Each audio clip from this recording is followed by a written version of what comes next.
Hi, I'm Erin Marcus, former corporate executive turned entrepreneur and founder and CEO of Conquer Your Business.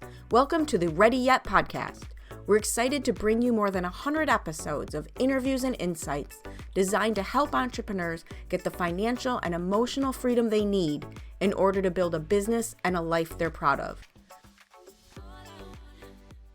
All right. Hello, and welcome to this episode of the Ready Yet podcast. I'm excited. I always say that, but I'm excited, and there's always for a different reason.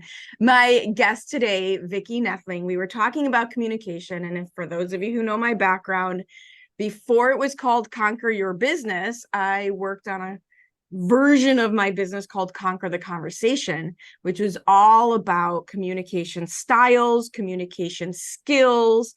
So I'm excited to have this conversation with you about that and all the other things. Before we get into that, why don't you tell everyone who you are and what you do? Well, I am a speaker and trainer and coach on leadership and public speaking. I think they go hand in hand. I think you cannot be a great leader unless you can be a great communicator. So those are two things.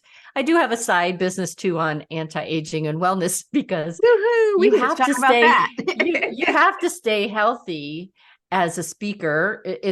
Can be very taxing on you. And also, I'm 65 years old and I want to have it that I don't make noises when I bend over and I would chase after my two grandboys and all those good things. Yes. And so I joined this company when I was 59 years old or 58. And all of a sudden people are like, how old are you? And I was like, okay, this stuff there's all something works. to this. And I think there's a lot of truth in this whole health and wellness. And I wondered when I first got into entrepreneur world, why health and wellness was so heavy in the entrepreneur world. And then as I got further into it, and especially as a speaker, you can't do this. Like two things. One, and then we'll get into our communication conversation. But one, you can't do this and be on stage and give away that much energy if you don't have it. Yeah, so right. And then the second piece is the one thing that will derail your plans faster than anything else is some kind of health problem for either you or a loved one. Yeah. It's over, right? You're completely distracted, you're completely derailed. So I absolutely see how those all go together. Yeah. I mean, I really talk a lot. The gift I give away at the end of this is my 5 essential on-camera essentials. And it's to talk about, being on camera. You take advantage of this virtual world. It takes away the borders and it makes you really accessible worldwide. But if you're afraid to be on camera or you don't like how you look because of wrinkles or such and whatnot, I can help you there. Well, and it really does, that's a really good point because, and I say that about messaging, magnetic messaging makes you brave. That was something that I had put together as a program because when you're excited about what you have to say, you're much more willing to go scream it from the rooftops, which is what it takes these days. It takes a lot of volume, both quantity and not screaming, but a lot of volume to break through the noise. And the same thing, if you're that uncomfortable with how you look, and by the way, that has nothing to do with how you actually look, it's how you feel about how you look, right? Yeah, that's exactly right. That's a really important point. It's how you feel about you. I think that's where the authenticity comes in. It's like the best thing about being 65 is I don't really care anymore to impress anyone except for me, but I do things to impress me. And I think that's where it should be. And everybody that's young out there that's listening, I know that social media and everybody is telling you how you should look and feel and whatnot, but it all comes down to you. If every day you're thankful for you and how you feel and how you look, it will be reflected in everything that you do. You're right. The energy, your come from energy is just going to be, well, not only will it be cleaner and easier, it will stop being a barrier. Yeah. Yeah. Love it. So true. So true. Speaking of barriers, we were talking about communication before we hit record here and about different levels of communication, the need to listen and the fact that people don't listen. Yeah. I don't know, where do you want to start with that? I loved what you said about missed opportunities. You commented before we got started that not listening and instead being in your own head thinking about what are you going to say creates a situation where you actually miss opportunities. Yeah. And I think part of what we do poorly oftentimes as communicators is we might ask an open-ended question and then we don't take a breath or anything, and we go answer the dang question for them without giving them the opportunity to maybe say something that would enhance the conversation or really change the direction even of it.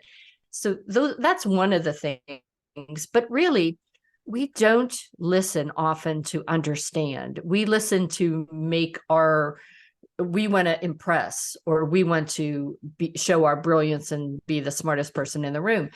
But it really doesn't build a relationship with someone if they don't feel understood or heard, or that you care more about them and what they have to say than what you have to say.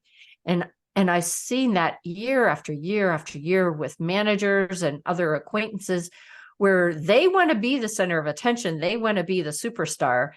And you just sit there as that silent person. And they may make a comment, oh, well, Vicki doesn't really have much to say, or, she's really not going to be up for that position because she really doesn't have anything to contribute. In the meantime, it's because there was not a moment for you to contribute. Well, so when you said that, and when you said that, I was thinking, number one, you're kind of up against neuroscience, right? We're all up against neuroscience in a way because our brains really are wired to think about ourselves. So I get that. And I was trying to think about, has this gotten worse? I'm over 50, had a corporate career. So I've been around a little long enough to see a few generations go through this. And one of the things I've seen that to me has made this worse is the normalizing of screaming from, being mean, screaming to get your point across. Yeah. Whether you call that cancel culture or righteous indignation as a default, all of those things to me prevent exactly what you're talking about, which is relationships are built on witnessing and hearing and listening. Yeah. I'm probably going to go in a little direction, but I just wanted to make a comment about that. And it's really in those times of stress, I think, a lot of times that everything we know we should do gets thrown out the window, me included. Oh, totally. And it's really something that you have to really use that, take a breath, count to 10, whatever it is, count to 5, to sink in before you say anything. And what happens is we think that we have to yell louder or speak louder than the person who we're arguing with or discussing something with to make us feel strong or make us be the alpha, if you will, in that conversation. But really, for me, it's always been more effective when I would speak softer, that they had to lean in to hear what I had to say, that it was me not giving in to their escalation. I didn't choose to escalate it. Am I great at this? Always? No. I recently was working with some of the youth groups that I had, and I had a situation where it was one of those things that through the class, it kept on building and building and building some of the things that they were doing that were disrespectful to the class. And it just got to the point where I went into the mom mode. And this is for the moms out there to remember. So this is where I'm taking the side trip. A woman that taught the group after that, probably a week or so after that, did an example of things that we say and the impact of it. So she just said, her mom was from Puerto Rico and lived in Brooklyn. And so her mom just always in the morning would say how she was not good enough, and she just was lazy and all these things. So those are the things in her brain. And then she gets to school and her teacher's saying, why are you trying to do this? You can never be that. You can never get there. And so that's in her brain. And her dad, when she's talking about wanting to go to school and college, well, how can you? We're just from Puerto Rico and, we can't do that. So that's in her brain. And then now her brain is telling her that she's not good enough. She can't do anything. And so all those things are being said. The interesting thing, while all this is going on, she had another person in the audience just with a tube of toothpaste and a paper plate. And she instructed him every time a negative comment was made by the mother, the father, the sister, brother, whatever, to squeeze out a little teeny dab of toothpaste. And so, those 5 different things, the comments that they made, there were probably 10 little dabs. So she said to him, put it back in. Right. You can't. You can't. The thought was, when you have that moment where you think you want to escalate it, you can't take back what you said. It cannot be unforgotten. Even though we do say forgive and forget, still, those are the things that hold back people from being great speakers and presenters, is that they hear that teacher from 3rd grade. They hear that mom that, something happened when you were 5 or 15. And that keeps you at 30 and 40 and 50 from being who you should be because of something that was said. Well, and I think people forgive, but I don't think people forget. Yeah. I think we forgive, but I don't know that we do so good on the forget side, to your point. And look at the effect that it can have. And my whole thing with communication, and it ties into what you're talking about, is the idea of communicate with intent. Yeah. And which means you have to be in control of your emotions, in control of what you're trying to achieve. Because as much as I agree, you got to watch yourself around children. And, there's a lot of different situations where you can do more harm than good. But I also know, never underestimate the power of someone who's loud and high energy like I am, of getting quiet. And conversely, never underestimate the power for the quiet person to suddenly get higher energy, but with intention, not with lack of control. Right. And that's really important. And it's hard to do. It's something that you need to really be thoughtful about as you're responding to things. And that's where we go back to the listening for understanding. Whenever someone's saying something to them, don't just think of the words, because sometimes the words have nothing to do with really what is the cause of the feeling, the anxiety, the emotion. So listen for understanding of what's going on here.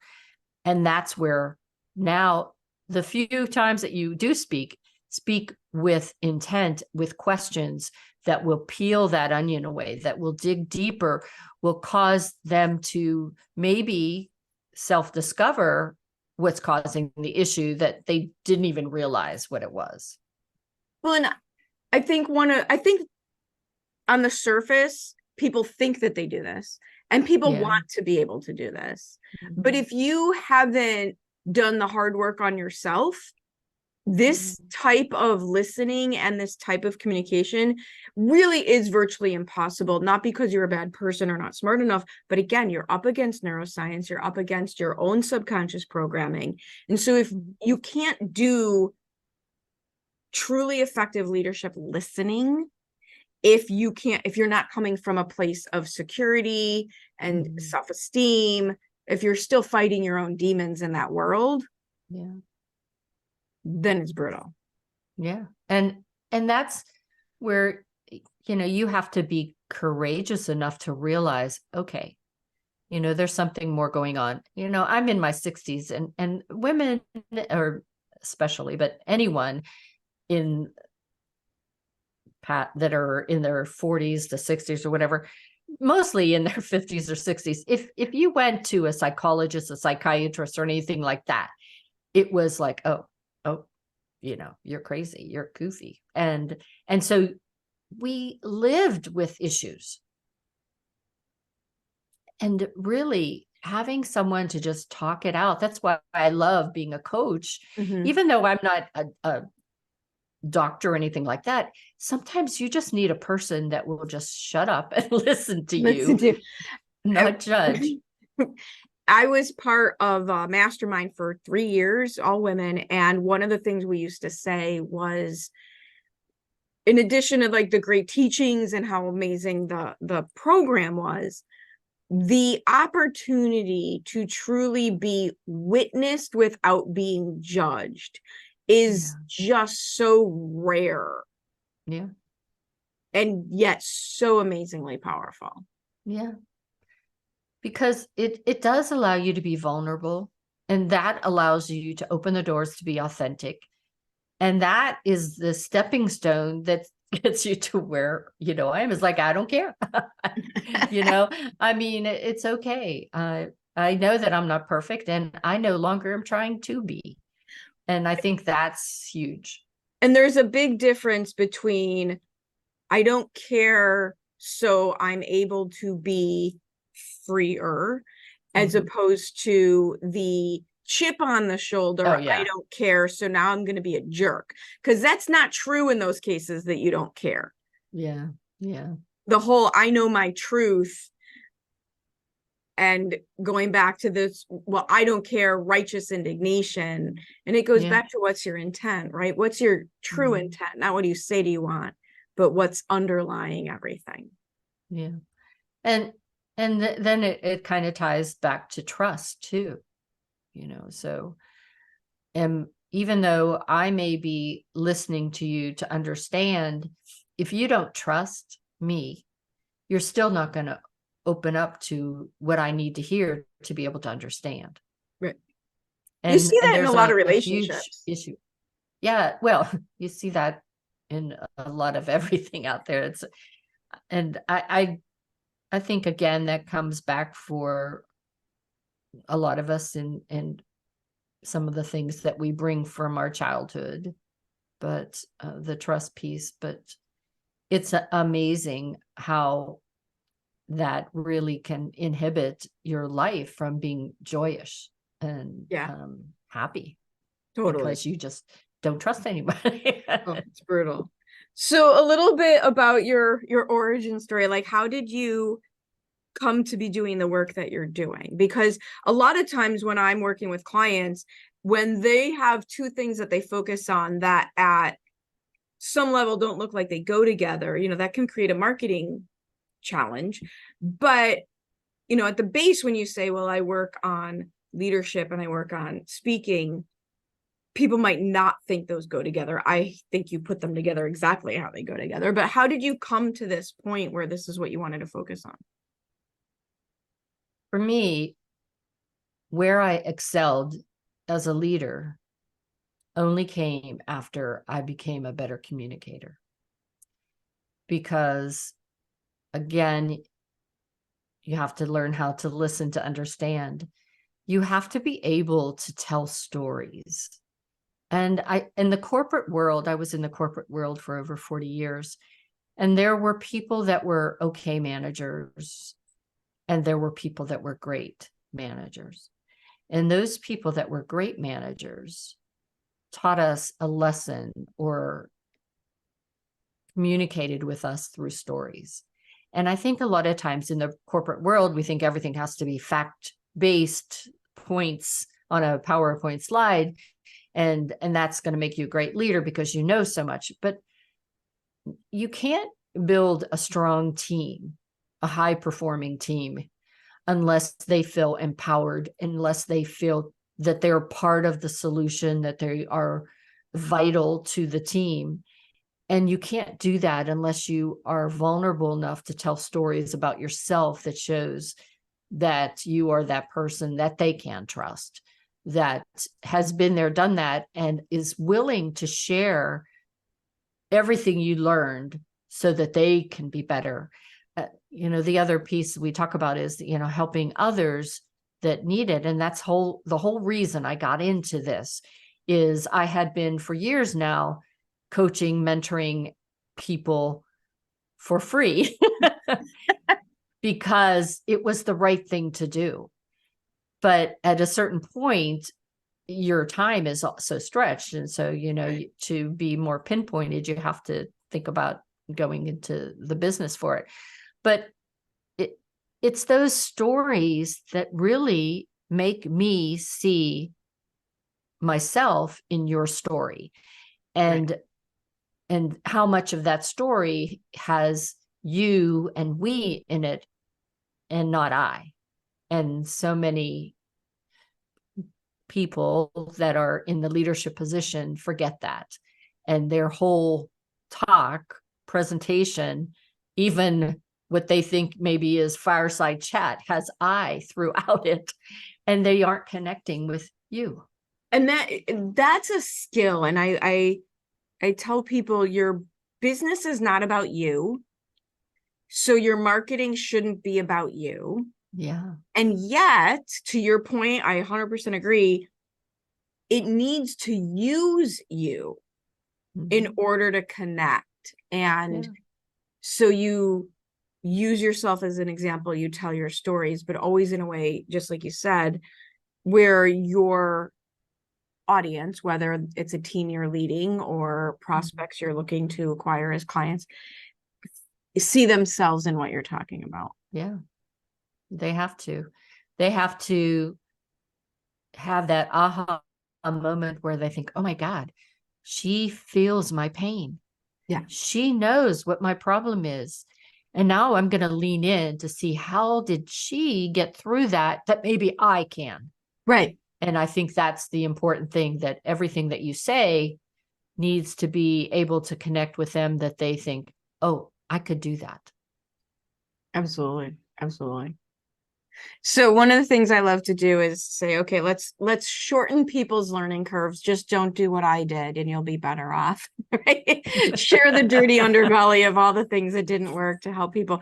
What's something that you've done as you've grown your business that you're like, oh my God, that just didn't work. Don't do that. That just didn't work. I think one of the things that I did that didn't work was, in the very beginning, I was doing everything. And, there are certain things that we do as entrepreneurs, as small business owners, that really aren't revenue generating and don't necessarily have to have your stamp, your personality in it. And so having a virtual assistant made a huge difference in my being able to communicate more efficiently, again, with things that were not my personal touch on it, so that I could be able to take the time to put my personal touch on the areas that needed to have it. 100%. And I think so often we think, well, I'm just starting. I mean, I've only started my business in 2021. So it's not like I've been doing this forever and ever, but I still recognize, okay, I need somebody to edit my podcast, and I need somebody to help with the emails and things like that. And, as I'm going on, I see other areas that I can expand on it that, again, don't need me personally to do the work, but do need to get done. And so that's where, having a virtual assistant would be very helpful. Well, and what's interesting to hear you say this is I think one of the things that saved me from going too far down that rabbit hole was my corporate background. Because one of the things that was just so clear when you have a job in a big company with other people who had jobs in the company was you do your job, they do their job. And when you all come together, the thing moves forward. And right. And I think it's so interesting that yourself, myself, we come out of corporate where we saw that, and so many people don't replicate how a business works when they start to be the business. Yeah, I think part of it is my project management background. So, with as a project manager, I had lots of people that did all different things, and I was just the quarterback. And so as I'm navigating in this business environment, that's what I keep on thinking. Okay, what would I do as a quarterback? Yes. And what would Perfect. I delegate out? And that helps to make more sense. And granted, we think, oh, well, I can't afford it, I'm just starting. The VAs are underpaid as it is, but you can get one to just do a little bit of the work. Yeah. And then as your business grows, then you can have them grow with you in terms of their salary and such. But yeah, oftentimes you see that. And my leadership style is one that I am more collaborative, and I like to do delegation. I'm not authoritative. So it's not a big deal for me to share the work. It's like, I know that I'm not the smartest person in the room. I'm sure someone else can do it just as well as I can. And I also use AI. I use ChatGPT to help me save time, to not spend hours and hours trying to find that perfect way to say something. I put in the information, I put all my transcripts in there and everything. So it's really learning me. Right. So that whenever I put stuff out, it's just the cleanup stuff to stick it out, and not spending hours, just minutes, sometimes seconds to get to that springboard. It's like, oh God, that's exactly how I should say that. Nice. And then clean it up. Nice. So let's flip it over. What are you most proud of? I think I'm most proud of my podcast, because it was something that I had not even in any of my plans of life strategies. I'm a Toastmaster, and I had a project where you had to do a podcast, a simulation of a podcast. And it was just around COVID time. And I was part of the church parish council, and I had people that were all alone in their homes, but had computers or phones. And so I started, as my project, having these little chats with these folks that were alone, so they wouldn't feel so alone. And it was so much fun hearing their stories and how I could get them to tell me these things about their lives, that I said, oh, I need to do this. Very cool. So now I'm almost to 300 episodes at a year and a half. So I'm so very proud of it. And I just got notified again by Podmatch that I'm in the top 10 again. So I think it's like the 6th month. Nice. Very exciting. I've been loving, my podcast as well. I love who I've gotten to meet because of it, what I've gotten to learn because of it, that wouldn't have come about in any other way. And it's like a mastermind class every day, or 5 times a day, however many podcasts you're doing, because you get 30 minutes or more of quality time with these individuals where they open their hearts and their minds to you. And so my audience is learning, but so am I. Oh, absolutely. And I love that. Absolutely. Totally agree with you. So if people want to continue this conversation with you, learn more about any of the things you can help them with, whether it's anti-aging and health, yay. Speaking, communication, and leadership, also yay. There's a reason we get along, right? What's the best way for them to find you? So the best way to find me, and really to kind of see more about what I do, is to go to my website, which is findyourleadershipconfidence.com. Findyourleadershipconfidence.com is where my podcasts are, and different ways to connect with me. You can also subscribe to Vicky Noethling on the YouTube channel. See this podcast there. And you can also email me at vicky.noethling@gmail.com. So all those ways work. But if you just want to have a few minutes with me, I love to do a 30-minute chat to check up your setup for your video on screen. That's my goal, is to have people always appear their best on screen. And so you can do that through the website, as well as get my 5 on-camera essentials through that. If you want to email me at Vicky Noethling, I can actually give there's I had these printed nice. So you can print it out yourself if you just do the link. But I have these that if you give me your address, I'd be happy to drop it off to you. Maybe even throw a anti-aging sample in there. There you go. for no other reason. That's awesome. So thank you for spending some time with me today, your energy, your effort, all of your ideas. I absolutely love it. So thank you again for joining me. I love chatting with you. We could do it every day. I hope you enjoyed this episode of the Ready Yet podcast. I truly enjoy bringing these stories of success and inspiration to you. Please join us in our mission to empower entrepreneurs to be in charge of their businesses and in charge of their lives by sharing this with anyone you know who would benefit from our tactical and motivating advice, leaving us a review, and letting us know if there are any particular topics you would really appreciate hearing about. See you next time.